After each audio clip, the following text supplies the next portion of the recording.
Message du souverain patriarche Zosime. Le Saint-Esprit est mon guide.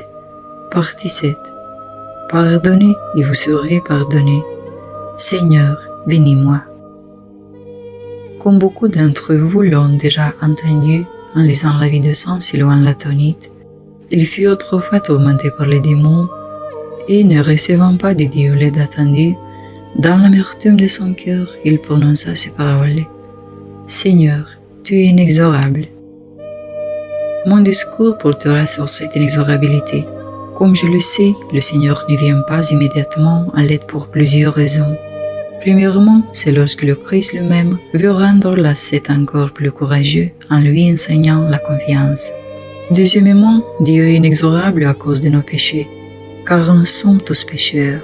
C'est des péchés qui empêchent la grâce de pénétrer dans nos cœurs que nous parlerons. Je pense que cette parole sera utile à tous, aux nouveaux venus dans l'Église, comme à ceux qui stagnent depuis longtemps au même endroit, plongés dans un découragement insensé.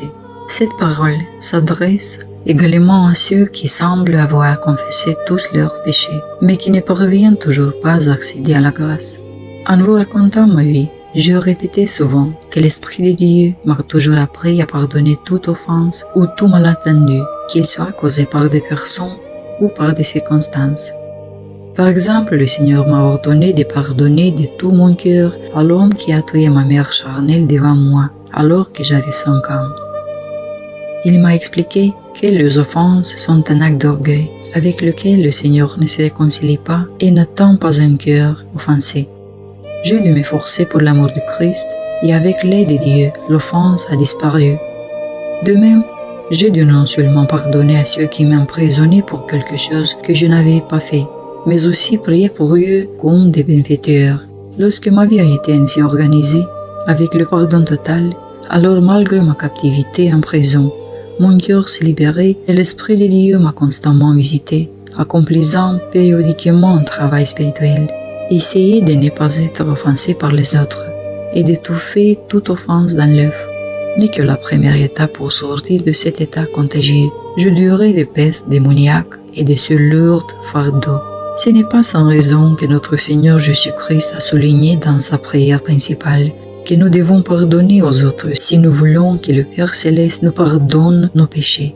Les saints-pères de l'orthodoxie en donnent un exemple concret, le chemin même vers ce pardon. Par exemple, tout ce qui nous arrive, il faut l'accepter de Dieu et non des hommes. Car le Seigneur soit béni ce qui nous arrive, soit le permet selon nos péchés. Si l'on comprend cela, alors le sens même de garder rancune envers les autres, de les condamner ou de les rendre responsables de nos malheurs disparaît. Ayant compris cela, on accédait un peu à la grâce et à la joie. Mais vient alors une autre étape, le ressentiment envers les circonstances de la vie, qui se transforme en ressentiment envers Dieu. C'est l'état le plus terrible, car les démons eux-mêmes sont offensés par Dieu, en murmurant et en condamnant le Créateur lui-même, faisant de Dieu seul le coupable de tout. Nous avons ainsi identifié 3 degrés de ressentiment, envers les autres, envers les circonstances de la vie et envers le Dieu Créateur lui-même. Afin de révéler ces débuts de ressentiment orgueilleux dans le cœur, le Seigneur est contraint de tolérer diverses injustices envers les hommes, et en particulier envers les saints. Si une personne prie Dieu avec ressentiment, le Seigneur sera toujours inexorable envers elle, afin de ne pas nous accorder des complaisances et de nous empêcher dans cet état d'être attendu par Dieu, afin que l'enfant ne devienne pas plus pervers plus tard. Le dernier combat contre le ressentiment envers Dieu est le plus difficile, car à ce moment-là, de nombreux démons pénètrent dans le cœur et tourmentent la personne jusqu'à la mort. De violents murmures, un manque de volonté de vivre, un désespoir terrible apparaissent. Et plus le Seigneur veut placer les lieux au service de Dieu, plus ce dernier combat démoniaque est intense. Tout au long de sa vie, une personne accumule tant de ressentiments orgueilleux que cet état devient un obstacle majeur à la communication vivante avec le Saint-Esprit. Le Seigneur m'a appris à tuer ce serpent sifflant dans l'œuf, à l'écraser dans l'œuf.